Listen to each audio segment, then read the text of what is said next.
itong tao na itong sunod na sinasabi ko, humahanga talaga ako sa integrity pati yung utak.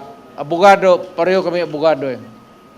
Puto pa nagsalita ito, hindi ko naman kilala to, but yung the constant exposure sa TV, parang natauhan ako, magaling to ah.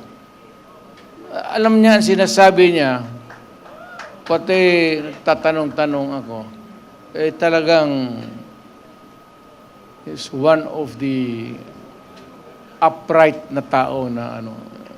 Bira mong makita ng ganun. Yung mga bright na karihan kasi ng mga bright, mga gago eh. Inhaluan nila yung trabaho nila ng kagaguhan.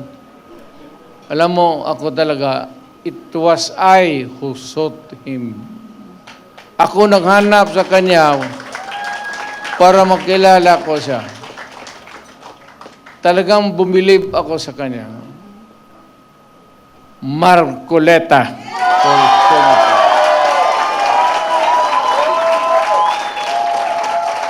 Totoo yan, sir.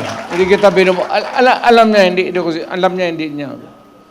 Nung yung lumapit ako sa kanya, sinabi ko, Sir, believe ako sa iyo. Diretso, alam niya. Alam talaga niya. So, kailangan natin sa Senado